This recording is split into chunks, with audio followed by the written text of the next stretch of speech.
یو محترم ورور پوښتنه لري، وایي ځینې مجاهدین وروڼه دي چې خپل ویښتان تر حد زیات اوږدوي، پرېږدي او ټینګار باندې کوي، یعنې نه یې کوچني کوي.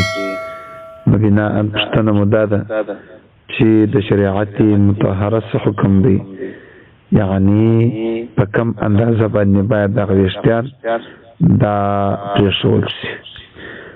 نو معزز ورور ستا دغه سوال په جواب کې به ووایو چې موسوعة الفقهیه هغه په 18 جلد صفحه نمبر 59 کې دغه 3 رقم ویښتان را نقل کړي دي.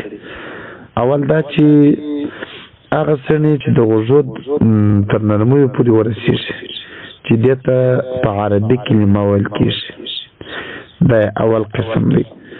دوهم هغه سړی چې د غوږو تر نرمیو لږ اوږدې وي، یعنې تر غاړې پورې وي چې دې ته په عربي کې جمه ویل کېږي.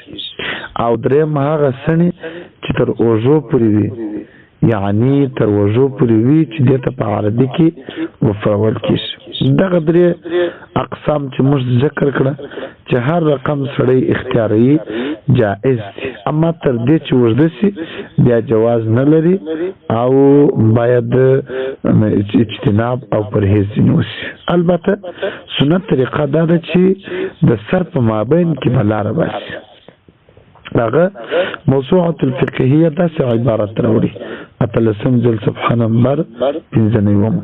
فذهب الحنفية إلى أن السنة في شعر الرأس بالنسبة للرجل إما الفرق أو الحلق، وذكر الطحاوي أن الحلق سنة ويجوز أن يتخذ جمة وهي ما أحاط بمنابت الشعر ووفرة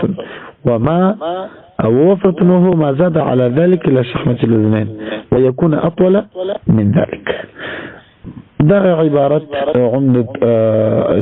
عمدة الأحكام غاهم بنهم جلد صفحة نمبر 53 كده عبارة راولي الله جل جلاله وعم نواله مجور أو رغلغه.